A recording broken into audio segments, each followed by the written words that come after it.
All right. Let me. Okay, got my Mi 11 Ultra. It's the only phone you ever need, baby. Right here. All right, Okay. guys. Looks like we're live now. Hello, Now we everybody. are, yes. Yes. I just did about two Hello, minutes of hello. conversation by myself here. So today, guys, we've got a big treat for you. We've got Frankie Herrera here with us, joining the Tube Life podcast. It's going to be a really entertaining one. Can't wait for it. But a little bit about Frankie. Frankie he was from El Salvador, really nice and tropical country, and he's traveled the world. He's been to Latin America. He now lives in Asia, grew up in Asia, and most of the time of his life he spent over there. And he's got a huge channel that covers tech and most of the stuff that we get quite late. Has his hands on it quite early on, and managed to grow a massive following on YouTube, which is to be admired.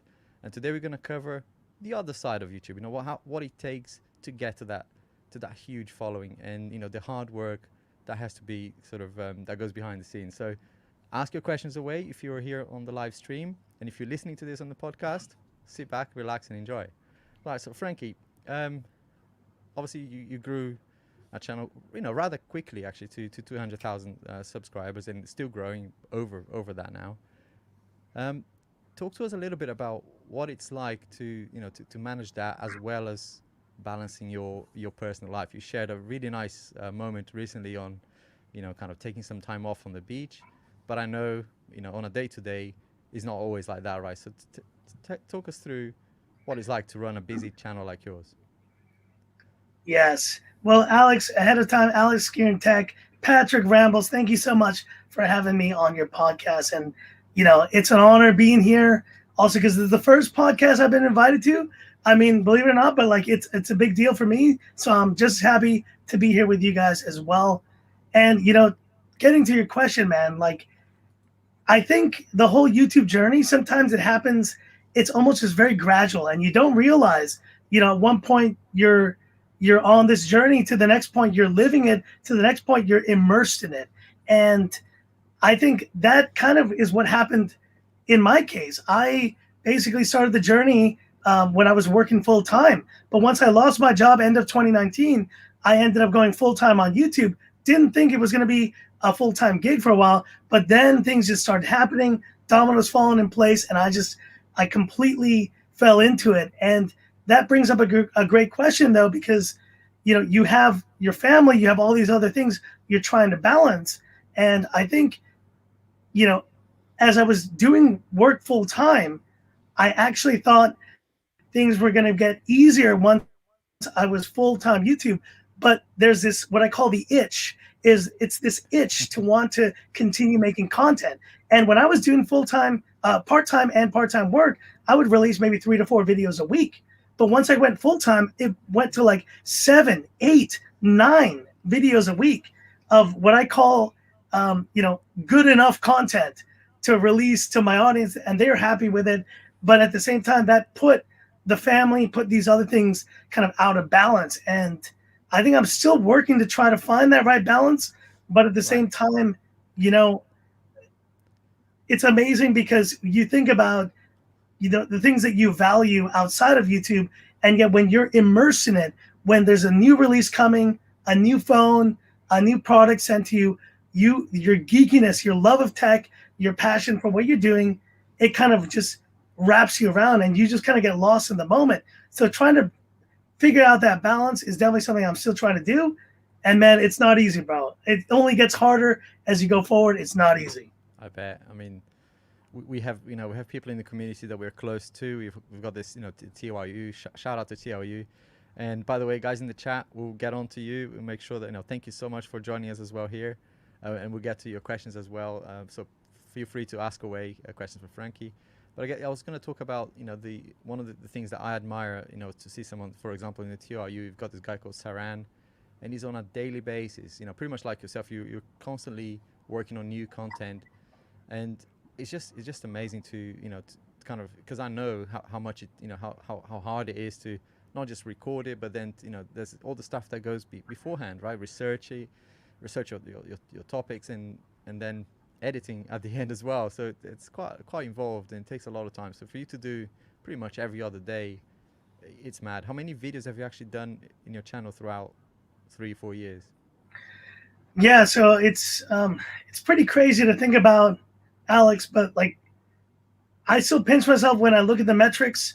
Uh, I'm approaching 3 years since I started Frankie Tech on June 12th, 2018. And I've always been kind of keeping the ticker. What's going to hit first? 3 years on YouTube or 1,000 videos released in that Wow. time. And so that basically means I'm in like the 900 something range. Uh, some people think when they hear that, they're just like, that's insane. Like, how did you do that? And I think for me, the reason why I've been able to be so frequent with it, obviously because of the job situation change in 2020, I could go full force on YouTube. But even still right now, like even I'm working now on some part-time work, some other stuff, and yet I'm still realizing I'm finding time to release videos a lot of times, per week. And I think it's all tied to being able to engage with your audience, finding the right level of quality that they're okay with, that, it's almost a compromise they also make, whether it's Right. like, are they okay with you, posting less often, but releasing these beautiful reviews, or would they rather see you more often? Maybe the quality is a little bit lower, but at least you can engage with them in that way. So it really does depend. And I would say there's probably 300 videos of those 1,000 that are, in terms of quality, they're pretty average, so lousy. That's crazy. Frankie, Um, you're producing a lot of stuff. Over the years, have you found a way to have a content calendar to be like consistent, or you get stressed out still, and are you still tackling deadlines? Yeah, that's a great question, Patrick. And I think it really does ebb and flow with the types of products that you receive. I'm sure you guys know. And as you start getting further into it, you will start getting products, and company expectation is a big part of it as well. Some companies will be more pushy than mm, others. Some will be like, we want it by the end of this week. Others are like, if you can do it, that's great. If not, it's cool. And you love those companies.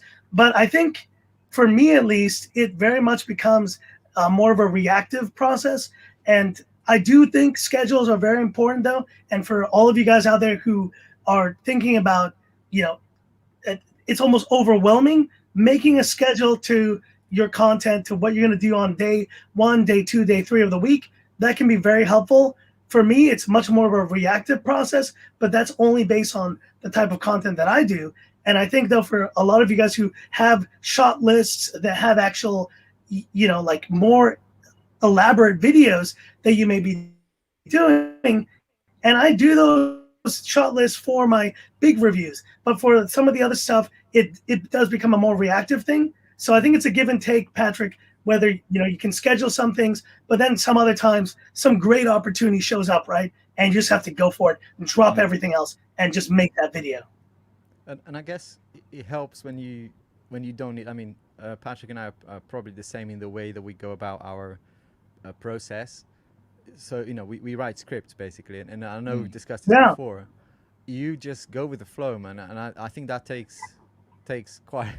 I can't do that. I would be editing forever if I had to do that. So Same here. it's yeah. So that I guess that helps with how quickly you can put something out because you just go with the flow. I guess experience will help as well. But yeah. I don't know. I just don't see myself doing that. I don't know. Talk us through. Have you ever started differently, or is that how you've always been? You always just No, take the advice and and Alex, that's a great point because I want to hear from you guys too. Like, did you ever try to just like wing it, and Oh was it yeah. just a disaster? yeah, Yes and yes. I tried it. Obviously, English is not my first language, so there's a little hurdle there.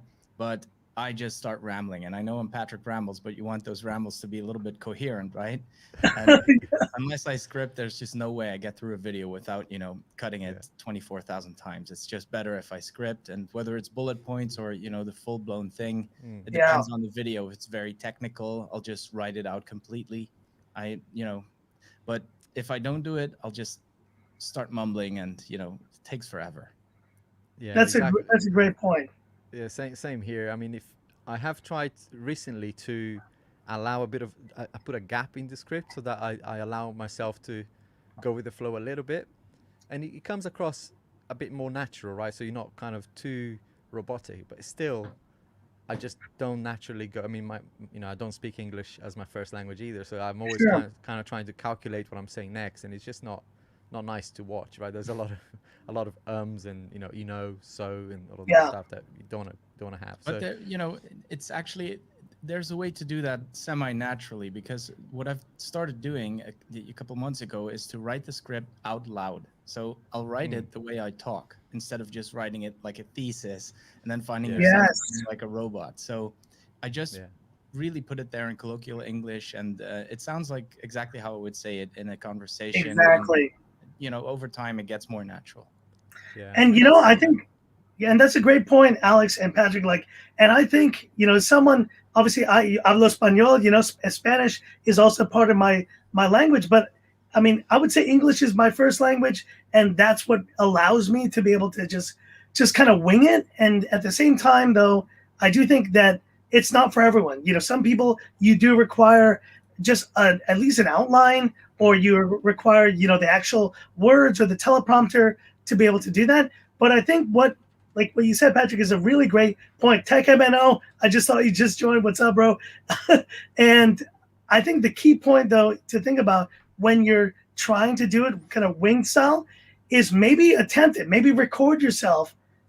As you record yourself, just kind of say it out loud. Or maybe if you have a Pixel, you do like the dictation, and then you can read what was like said, and you can get a better idea of like what your diction, what your kind of general intonations. I say kind of too much. I should cut that out, and I do that in editing. But okay. it's all Yeah. stuff that once you keep doing it more, you get better. And in the case of me, people think I just wing it, and that's what you see is in the review is what I said. It's not true. I'm actually doing what's called editing in the moment. So I'm actually doing continual takes during the entire video. So like a 15-minute Frankie Tech video might be a half an hour long because I actually screwed up multiple times. So I did a new take of the same line again, or I did it in a different way. And it's a different type of process. I think it's more from like almost like an actor's perspective, where you do different takes, like cut, like that's a bad cut, you do the next take, until you get it right. And sometimes I even pick between those takes, and I do 4 or 5 parts of a certain line differently, and I choose the one that sounds best. So it really depends on your style, but for me, I'm a more of an audio visual verbal person, so like that's why that works for me. That's amazing. Yeah, and Yeah. we've got a couple of questions actually here, and we'll get Yeah. to Tom's. We're actually talking about the business of YouTube later on, but there's a question here which is relevant to what we're talking about, and the question from Corey here. I hope I'm saying that right. Corey Brawl Stars. How long does it usually take you to make one video? That's a great question, Corey, and I honestly, I think that's probably one of the best questions that a lot of viewers don't realize. And the answer is really, for me, probably as varied as it can be for any YouTuber. Because I think for someone like MKBHD, for someone like these bigger channels, they may take 3 or 4 days, and they have a whole crew right assembling a video.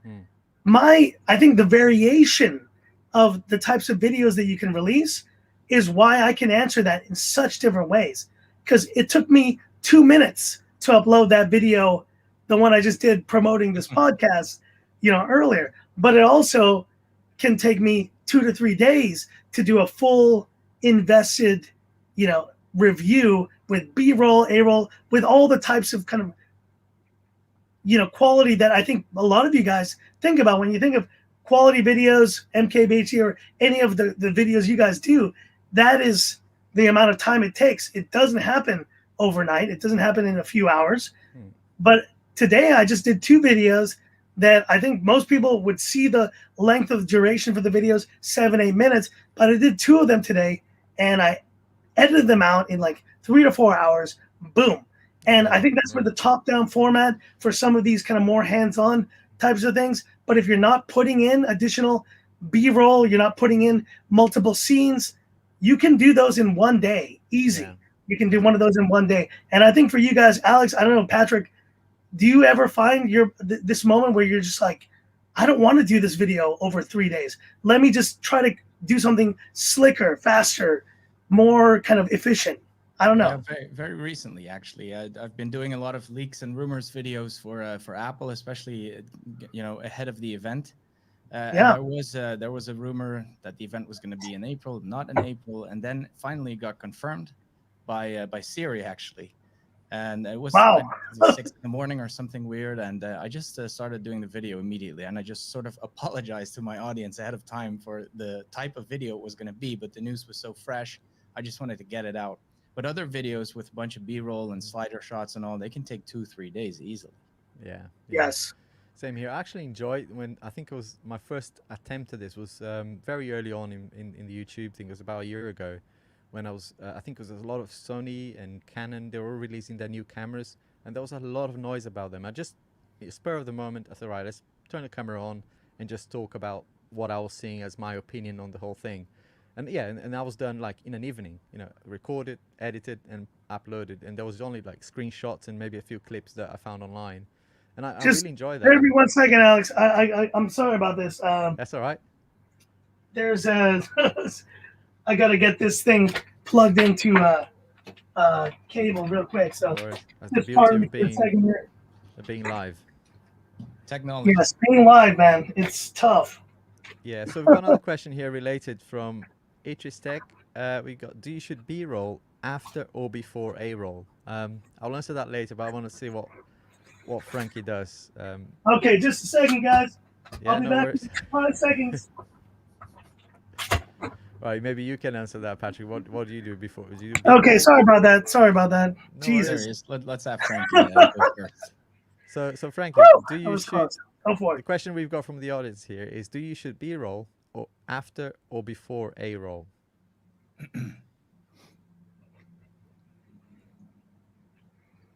Frankie, I don't know if you can hear us. Can you hear us? Yes, I can hear you. Sorry, man. Okay. No worries. I was on the laptop and I realized I wasn't connected to power. So, do I shoot B-roll after or before A-roll? Yeah. Yes. In my case, because I shoot probably so much A-roll, I would say the majority of my channel is A-roll. But when I do the big reviews, I actually do the B-roll before the A-roll.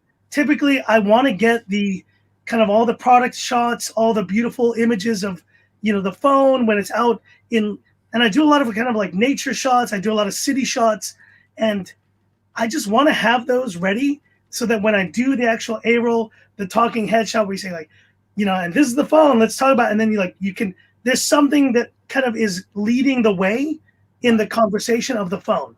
So like I already have the images that I'm thinking about that I want to use for this video.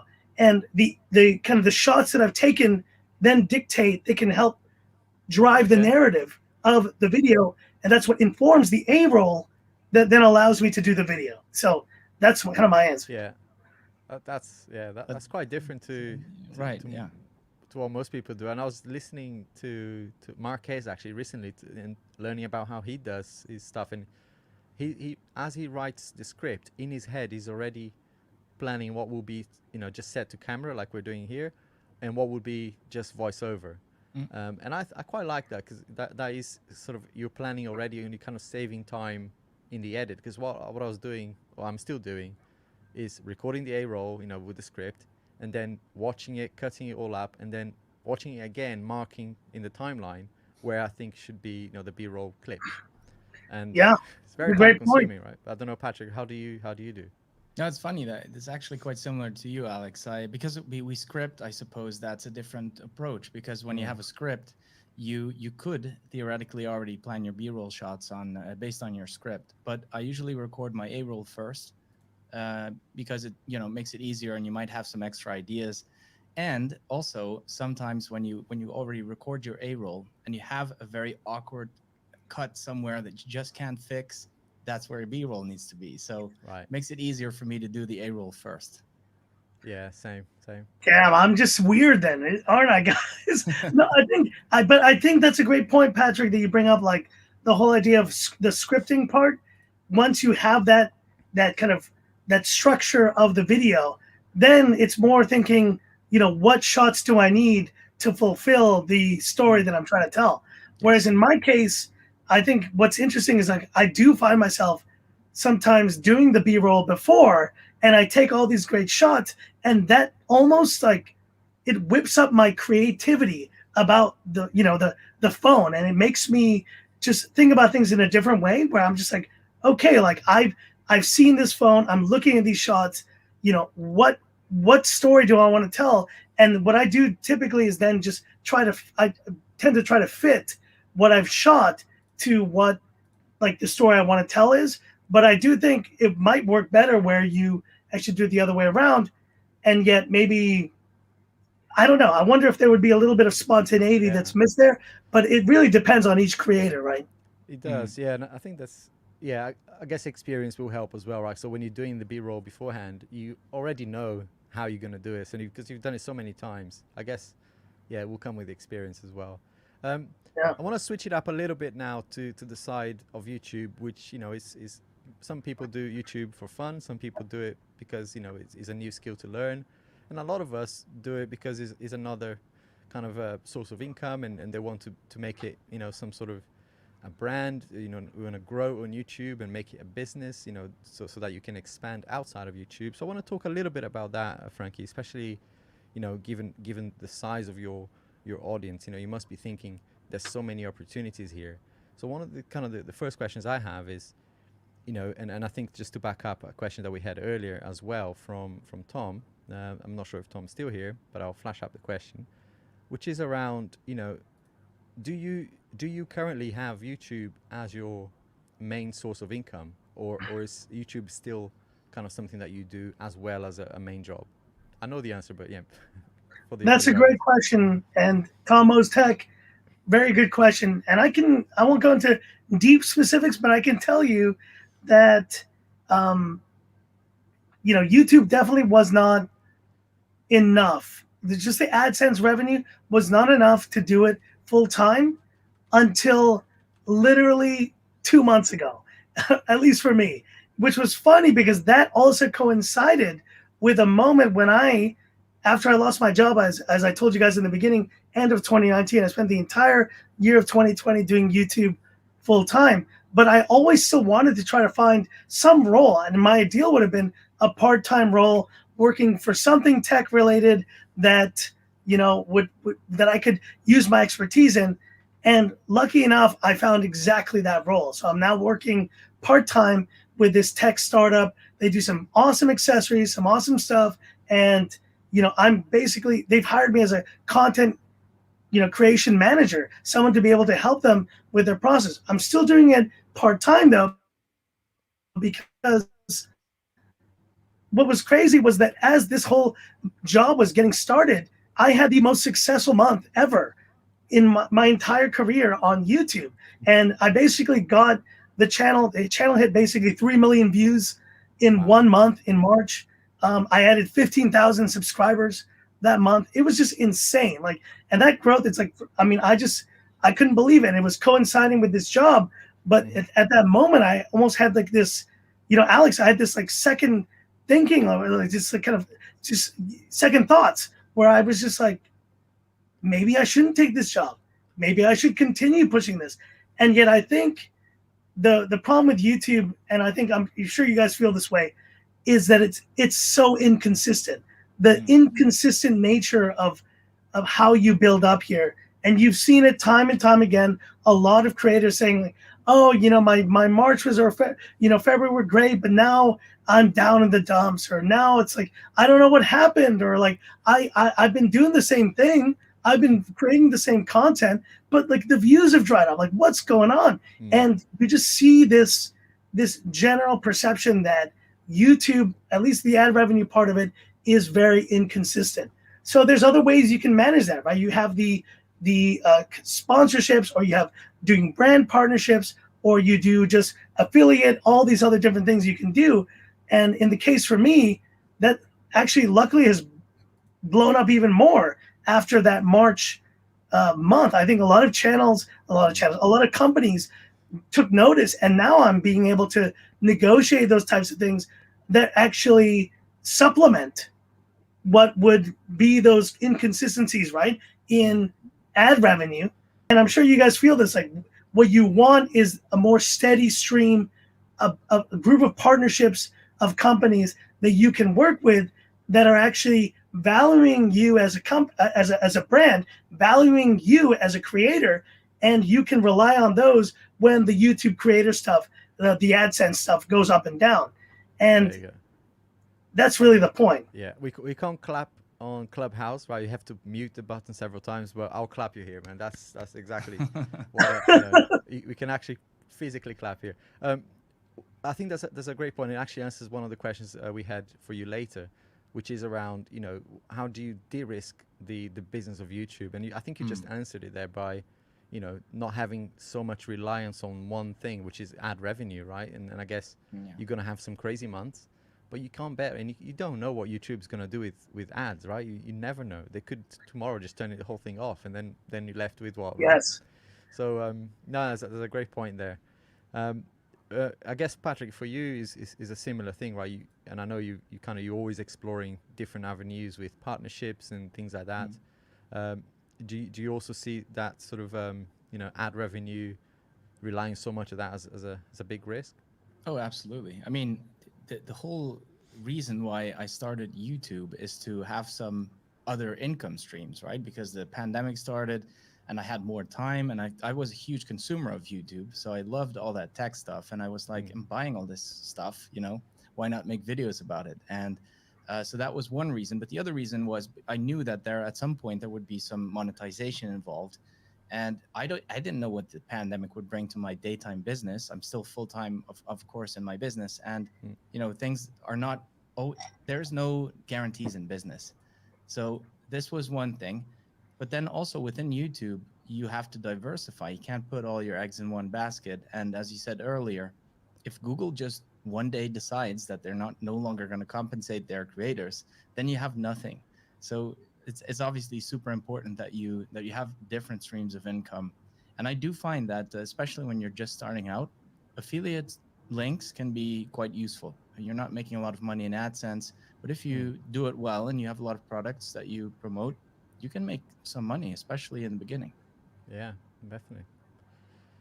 Yeah, that's a great point. And, I'll just segue real quick. Like, Patrick, I think as you start accelerating, and I've seen your growth, man, you hit 10,000. And then like next week I turned, I was like, wait, he's 11,000 already. Like, unbelievable. So like, as you start accelerating, bro, you definitely, you definitely are going to start getting those companies who are wanting to talk to you. They want to, try to make those deals with you.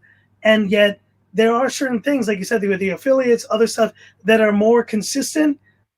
I think brand deals can be eventually consistent, but it's about building the relationships. And I think a lot of creators, when they're small, they just want to jump for the first, opportunity that they can get. And I think that's kind of a mistake, because you do need to kind of be focused on what it is you want for your channel. And you can end up in a bad place if you pick the wrong company that's just going to keep just milking you and not giving you what you deserve. Exactly. Yeah, we've got a nice question here as well from Rohit. Hey, Rohit, thanks for joining us. And I see Michael's in the house as well. Michael Peppertech, hello. So do you guys feel that the views have comparatively dipped in 2021 compared to the way views had risen in 2020? I can't really tell, because for me, I'm still sort of growing. But I guess if you've been doing it for a long time, what does it feel for you, Frankie, on your end? Yeah, I would. So Rohit, I would definitely say that the views have improved, at least for me. I definitely noticed probably the biggest dip ever in the history of my channel was in February or March of last year. That's when things were just like, wow. I thought like, this is like a whole new thing. And I think there was just a whole restructuring of what was going on behind the scenes that eventually started building up over time. 2020, it's crazy to think, but 2020 was actually a worse year for me in kind of my second full year as a channel than 2019. 2019 was an incredible year for me. And another big part that you guys don't know about is that, like, because I do cover a lot of the China phones and these releases, they closed the border. I live in Hong Kong, and look, Hong Kong, yes, I know it's a part of China, blah, blah, all that stuff. But like, they literally closed the border. I can't just go over to China. And because of that closure, a lot of the releases that I was getting were coming not on same day to China, but like 2 or 3 days later. And so that was a moment where, I definitely struggled with being able to get that early access, despite still being one of the earliest persons to get a phone. It was a challenge. So there were a lot of things that made 2020 a lot worse. I think 2021 is definitely on the upswing. Excellent. Um, we've got a segue there, I think, into what we were going to discuss in terms of building long-term relationships with brands and sponsors and whatever, the sort of Oh, partnerships.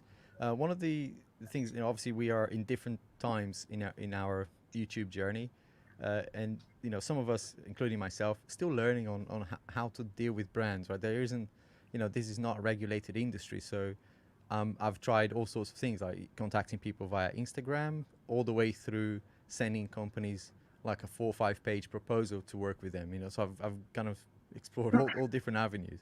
I guess my yeah. question for you, and kind of what advice would you give to people who are starting out YouTube and want to start working with brands, and then they, as we've all seen here, you start getting those first emails to say, hey, do you want to try this product for free? And obviously my first reaction when I first got those emails is, yes, please, yes, send me some free stuff. But what's your Yeah. take on that whole thing? And I know we discussed this outside of a live stream, but Of it'd be good to course. kind of No. share your views here. Yeah, no, and Alex, I think that's a great point. When we had talked about it before, it was definitely this idea of, or at least the advice I shared with Kenneth when we had talked before, like, if you like a brand or if you have a passion for a certain brand, you should just review their products up front. Just like, if you, I mean, at least if you have enough passion, you're probably buying their products already, using them, and that compelled you to start a YouTube channel in the first place. But I think when it comes to the actual conversation of those brands, it's never too early, I would say, to get in touch with them. There's a story that I'll share now, which Hmm. which I guess I shared maybe on Clubhouse, but like, was that early on with my channel, I knew I was covering a lot of Xiaomi phones and this and that. 3 months probably into my channel, I was probably like 10 or 15,000 subscribers. I'd grown pretty quickly, but I wanted them to know who I was. So I just emailed them randomly. I said, well, I'm Frankie Tech. I have a growing channel, but like, I cover a lot of your products and I'm really interested. And maybe one day we can do, something together. And that was probably October of 2018.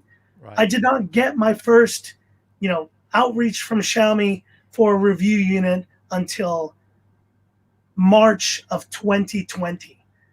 For the Wow. entire year of 2019, I was buying their phones with my own money, and I was reviewing all the stuff I wanted to review with my own money, and just like basically building my channel, getting there with early releases, but doing it my way, just doing whatever I wanted. And I was reviewing. It's funny, people think I'm just a Xiaomi channel, but no, I was actually reviewing 50-50 Xiaomi and Huawei, and a lot of these China phones, but Xiaomi and Huawei in 2019. You go back and I literally have a playlist of Huawei devices, because like, Hmm. they were so big, right, guys? They were Hmm. such a big part of the mobile tech conversation. And yet I didn't actually get my first phone review was the Mi 10 Pro in March of 2020. And so I guess the whole point is, it's never too early to reach out to that company that you really want to work with, but also know that ultimately, if they want to work with you, they have lists, they have a PR plan, they do have influencers, they have spreadsheets of people they want to reach out to. And unfortunately, there are certain metrics. I've even experienced this in my own current role. There are metrics that they look at and they say 50,000 no less, or 100,000 no Wow. less. And those benchmarks, unfortunately, companies do use that Mm. to kind of set a parameter of who they reach out to. So if you love a brand, keep reaching out to them, but don't think that they don't care about you.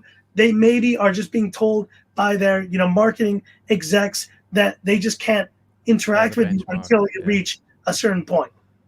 That's Yeah. a really great point. That's a really great point, because I thought, I've heard this many times that companies are looking at subscriber numbers, but then things are, maybe that's since this year that it's been a bit different because of the influx of new viewers. But Yes. there are channels that are quite small and they have a lot of views, but they don't get any sponsors, and I'm guessing that's because they're looking at that metric. But then there's these larger channels as well that they're not getting that many views at all on on a per video basis. And I'm Hmm. wondering what's more important to companies and whether they're looking at the right things. That's a great point. And I think the lazy companies, Patrick, they will just look at the subscriber number and they'll just say, they have this giant database.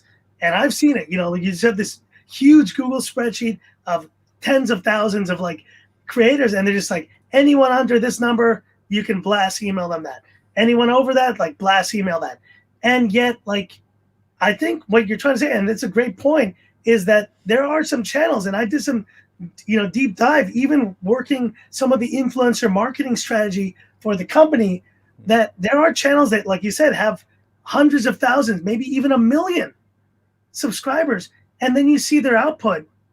They haven't released a video in 4 months, or their videos are like, 300 or 400 views now every video. They've given up. They're like dead channels, or they're just no longer in it, or they've pivoted to something else, and the channel is completely irrelevant to what you're trying to do. So like as a smaller company, I think maybe there's enough focus to do that. But I think for the big companies with these massive databases, which by the way, they aren't updated very often, because I saw my name in that database and I had 127,000 subscribers. And I was like, what the hell?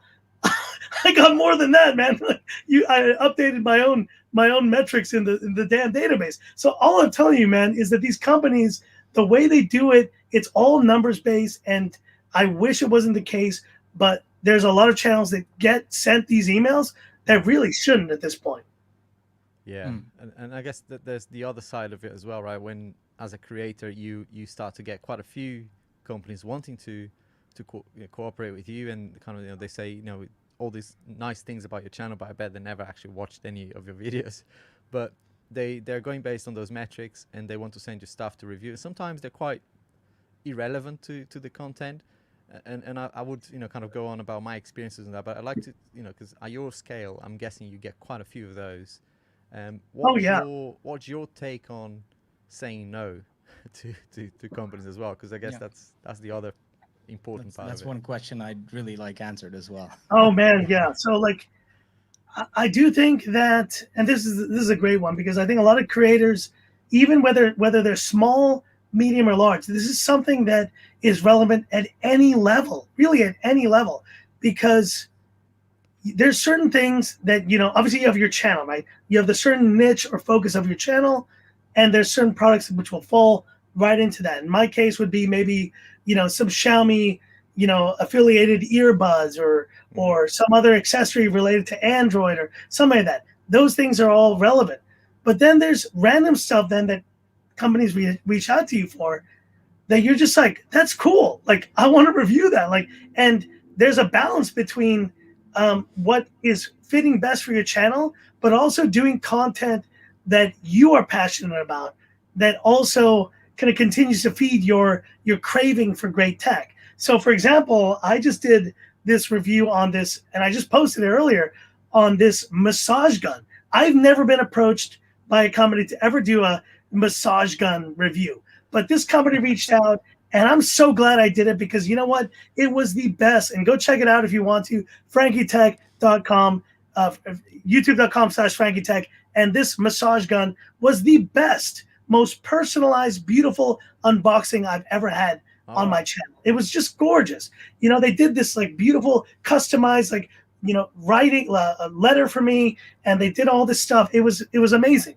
And then there's other products that you just review that maybe like I said, your audience is not as interested in, but you want to do it. But then when it aligns, when you have products that you are interested in, and that your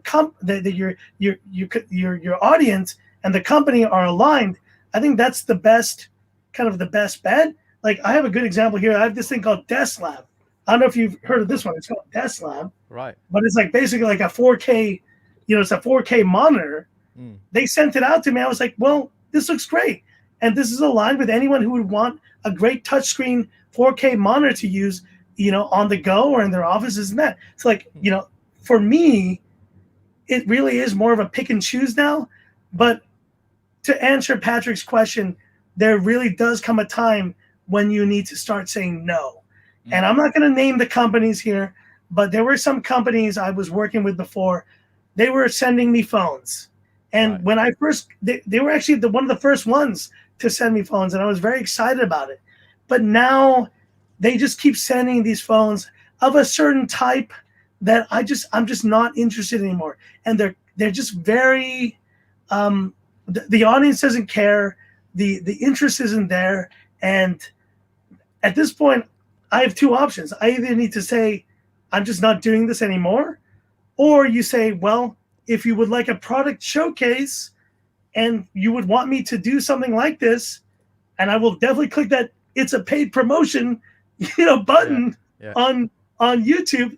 I will inform my audience that this was a paid promotion. If you have any interest, there you go. That's your option. But I don't have any interest in reviewing your phones anymore in this way. And I think it happened for me, I guess, probably in the last probably 6 months ago when I started cooling off on these companies. And now I can tell you, 2.5+ years in to doing YouTube, but coming to 3 years, I'm done with them. I don't mind if I never review another product from them again. And it's not because they're not good, and it's not because other people might not find them interesting. It's because they're not interesting to me anymore. No, That makes a lot of sense. Yeah. Alex and I have been talking about this exact same thing, I think, very recently, because there are some companies reaching out now, but they're not all relevant. And I found myself saying yes to a product. I can say it. It's a robot vacuum, which is not exactly what my Apple-oriented audience is used to. Exactly. And the thing is, I thought it would be interesting, and I still do, but there's so much Apple stuff coming out that it's kind of been on the back burner. But this company is obviously has some expectations, and I get almost daily Exactly. messages from them, which is extremely And annoying. that's where the problem is, Patrick, because that's when the expectation of your time becomes, their time, their expectations, of their schedule becomes your schedule. And there's actually a separation there. You're doing your own thing. You have your own time, your own schedules, but they think that you're now on their time. And I think the key there is to, obviously you want to try to make sure those things are ironed out from the beginning. But if not, if that's already happening now, that kind of tells you everything you need to know about this company and maybe any future engagements with it. Yeah. engagements you would do with them, because that's not the kind of company you want to work with that is pressuring you and trying to put you on their schedule. Definitely, yeah. There was a big spotlight. Was it last week or the week before by a photography channel? I think Patrick, you're the one who kind of highlighted it to me first, but I shared with you as well, Frankie, last week on new layers, right? And the horrendous behavior from this brand. That pretty much, what they're doing here is they're sending you some stuff. They know that you've got an audience. They know that if you publish a video, it will convert into sales. I mean, especially these guys got a good history of that. But to expect a video to be produced and without any agreement, right? It's like, come on, That's terrible. I guess that early on expectation setting is really important as well. I'm kind of trying to learn from all of these things to say, hey, if you want to send me this stuff, that's great, but I will do a video if it makes sense to my audience, if it makes sense to my schedule, and if you're still okay with that, then great, send me it. But exactly, man. Exactly. Actually, sorry, go on, Patrick. No, I just to finish off on this point, I wanted to quickly mention Tom Buck, who you also know. He's a great creator, and he has a good channel on audio products and some other stuff. But he's really good at managing this stuff, and he has a part on his website where he basically has an ethics statement where he says, this is what I'll do, this is what I won't do, this is what you can expect from me, and this is what you cannot expect from me. And if you don't like it, you shouldn't work with me. Yeah. So he's basically preempting anything that could happen by stating that this is exactly how he works. It's such a clever way. That's a great point. I nicked that idea from Tom. I contacted him and said, "Right, can I steal that from you?" And he said, "Yeah, sure, we'll use it." And I've got that on my website. And I say to brands, right, if you want to know how I work, just go to this thing. I modified a little bit, but it's there, right? And if you read it and you still want to work with me, fantastic. Because then you're already kind of the gloves are off in a way. You're not really Yeah. trying to explain how you work. But let's move. There's a great question here from Michael. I know we were talking about this earlier, but he's saying that my recent subscriber numbers are stagnant. So any advice on converting view to subscribers? And I can't give you an advice because I'm on the same boat. Obviously. Well, growing my channel, but how does that work for you? What's your secret, Frankie? You know what? Like, I really do.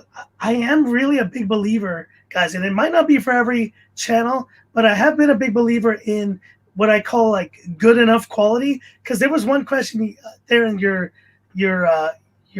info that you shared with me, man, of like trying to balance quality versus quantity, right? And like, how often do you spend like doing amazing B-roll and this? And we kind of talked about this before, but I do think that there's something about just, and I heard Roberto Blake talk about this, like just playing the frequency game that really for some channels just works beautifully.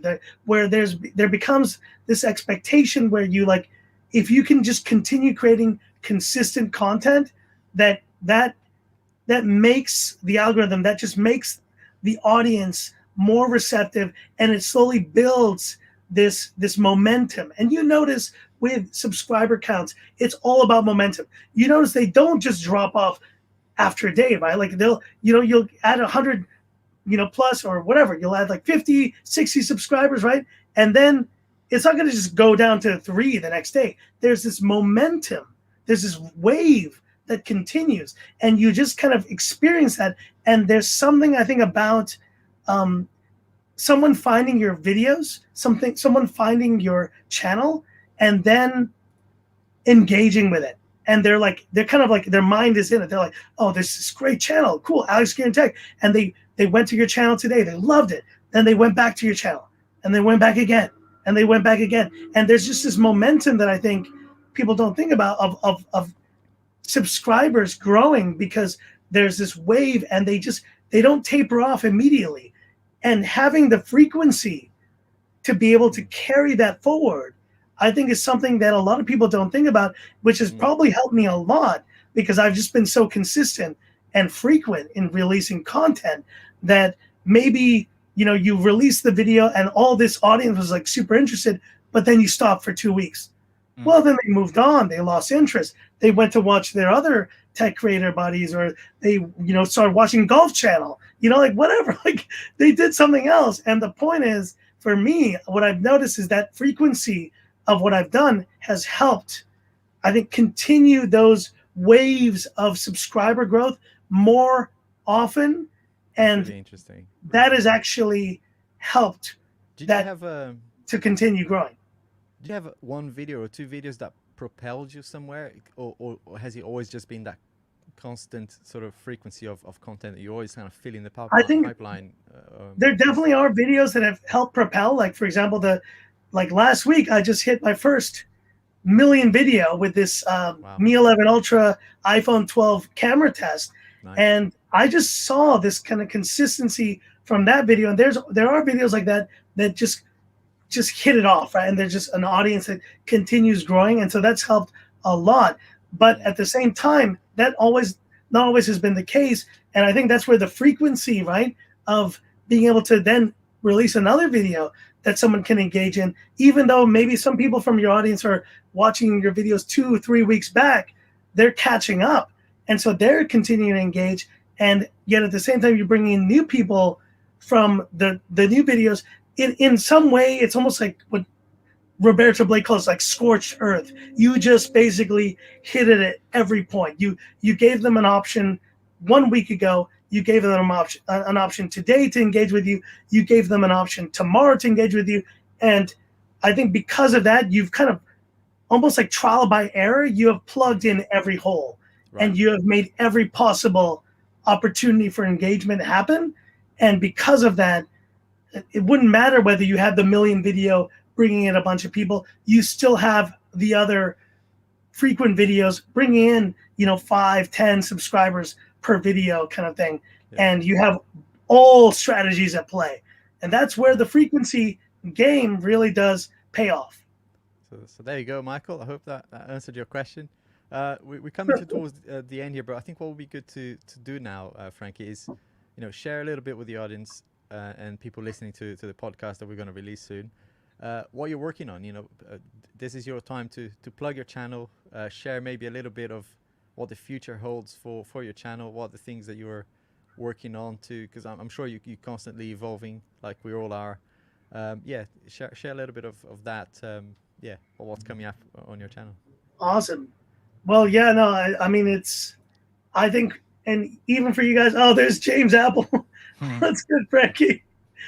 I guess he's waiting for the content creators chat. He'll be there. He'll be there. Don't worry. He'll be there. We'll release him soon.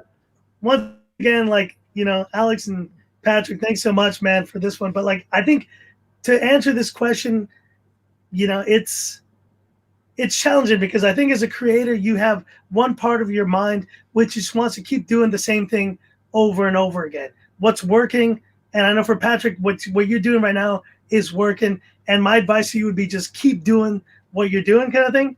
But there does come a time where you do feel you want to maybe vary it up.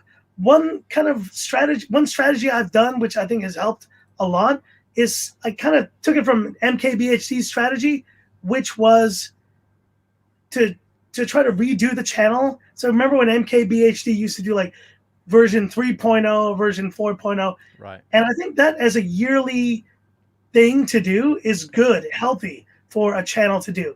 And so it's coming up to the 1 year where I did do Frankie Tech 3.0, where I redid my theme song, by the way, all the music on Frankie Tech is all my original music. So when I say I'm going to do a new theme song, I have to create the new theme song. I do 5 or 6 different tracks of electronic music, and I love electro, and I create different songs, and then I pick one, and the one that won was the one that everyone's heard for this last year. But I guess there's that recreation that you need to do for your channel to stay fresh.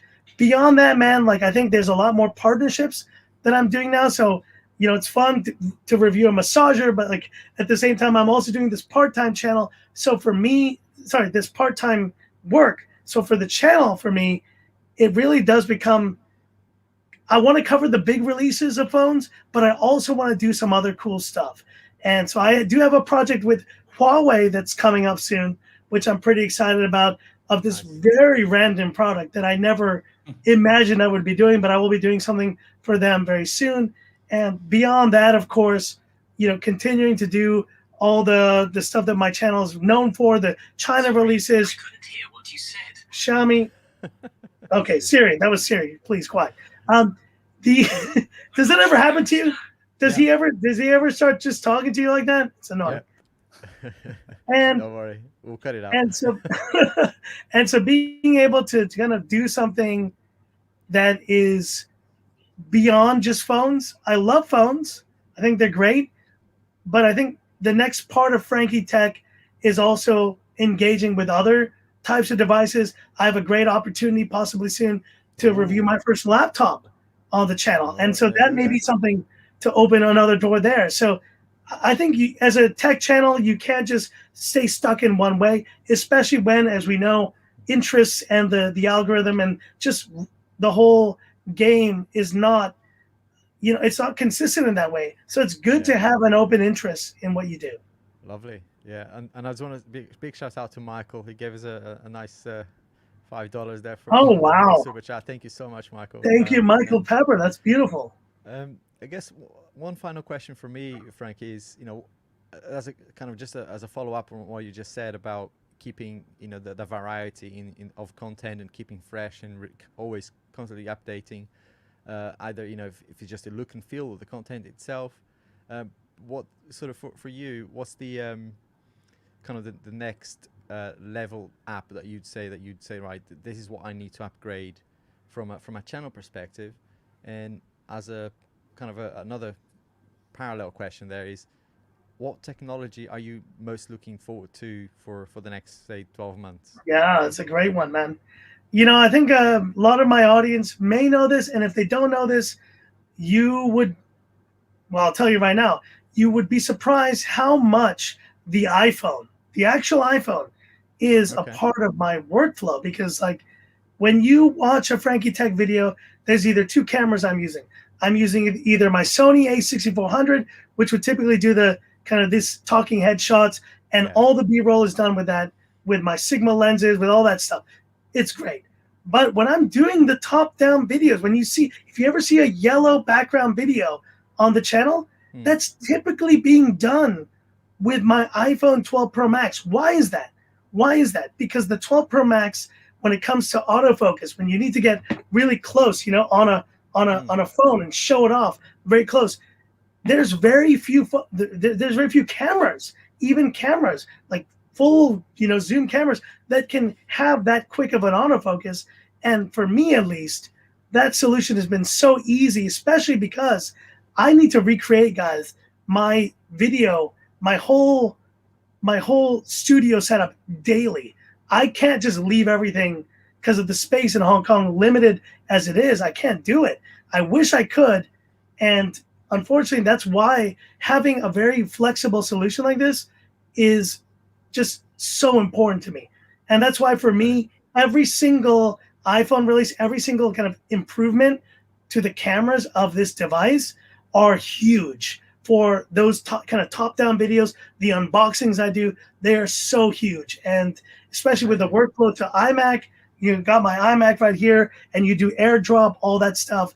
It's just a very seamless thing right into Final Cut, that I think my Android audience, they get very angry when they hear it. They're like, what's that phone in the reflection I saw there? It's like, is that an iPhone? Like, it's terrible. But the iPhone is just such an amazing video camera.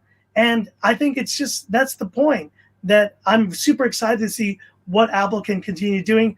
And of course, I think Frankie Tech 4.0 needs to be a bit more, stepped up in terms of just quality. I think audio is something I really need to just improve with my talking head shots. So better audio, right? Just better video, get some more lenses, and hopefully I can create and if the iPhone's even better, I can create an even better, top-down type of video shot as well. Well, that's a huge testament, right, to young creators or people starting out. I made all yes mistakes you could imagine, and I was like, I'm not starting a channel until I buy a decent camera. And you just proved that, right? You can get a huge following without a camera. You can do stuff with a phone these days, and that's and I will tell you, man, like yes, and when I hit 100,000 subscribers, Alex, on frankietechvideos.com, go check it out. I wrote this blog, which it's one of my favorite blogs, is how I hit 100,000 subscribers with an iPhone, a $15 tripod, or a $5 mic, or a $5 tripod, $15 mic, and a very understanding wife. That was the headline, and that was it. And really, I hit 100,000 subscribers with that setup, because I was covering devices that people cared about in the moment, and I obviously got a lot of that audience that was there at that moment, and the quality was good enough, the mic was good enough. And for small creators out there, let me tell you, look, you can have an amazing setup, and if you guys have the space and the resources to do it, go for it. But if you don't have the resources, if you don't have the space or the setup, don't think you can't. And that's really the key. Last thing I want to leave with you guys is, like, you can start, and you start now. Don't wait. And if you only have that $5 tripod and that iPhone, that's enough. And you can eventually just do what you want to do, because it's better to start now than just to put it off to some future day. It's quite easy to get so kind of involved, seeing all the big channels, and they all have the amazing cameras and all of that.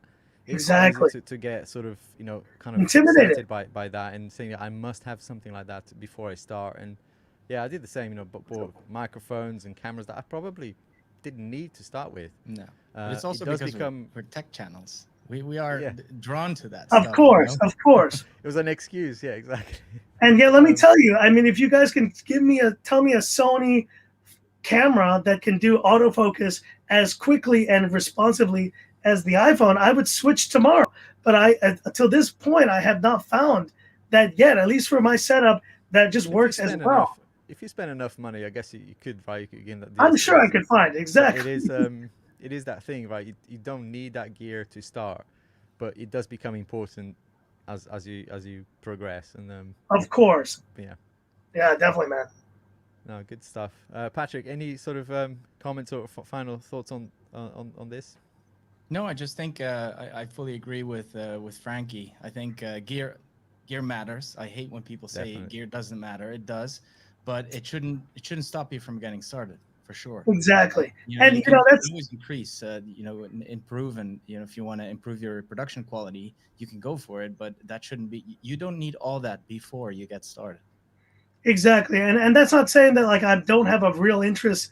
Like the other last clubhouse, we were talking with Sagi from Tech Gear Talk, and we were going deep dive on cameras. And for me, it was almost like Christmas morning because I was like just in this, just learning all this stuff. And I'm not a huge camera head, but like I felt like I wanted to become one with all the tricks he was showing me with my Sony A6400 and with my Sigma 30 millimeter lens with my 18 to 105. Like we were going deep dive and sharing all the menus to choose, all the right things to do, and that I just didn't feel as comfortable with. But now, you know, as you get bigger, you can really start getting into that, and I think that's the beauty of it. And if you want to do that from the start, you can do it too, but you don't need to do it. Is what I guess what I'm trying to say to get started. Yeah. No, exactly. What's the next video? What are you working on for your next one? What's the next video? If you can, Man. if you can share that. Oh, bro. I mean, honestly, I just really don't want to get into an embargo situation here. Okay, well, no, you know, like there's a phone right here. I'm just gonna reveal the edge of the box. Hold on. Oh, right, okay. Here you go, guys. You've heard it first on this podcast. You've heard the side of the box. There it is. You see it? Ooh, There it is. oh, is that the iPhone 13? Is the iPhone 13, guys? Anyways, no, so there's a certain product that I need to review for a certain embargo coming up. So, but I'm sure you know the audience who follows me, they're very much aware of it. And you know what's crazy? I post a tweet, and then you get a bunch of the leaksters just like, this is what the phone looks like. Here are the specs. Here's everything you need to know. I'm just like, please go away, man. Go away. Because it's just like, you're spoiling the show, man. I miss the old days when Steve Jobs would just take out that iPhone 2G and just be like, there it is. And everyone's like, that's the first time we've ever seen this. It's amazing. Those were the good old days when there was a bit of magic to a release and not everything was leaked, right? Beforehand. Then we wouldn't have anything to talk about then. Yes, that's probably true, man. But I tell you, man, I do miss the good old days of the old products reveals and all that stuff, man. I know, yeah.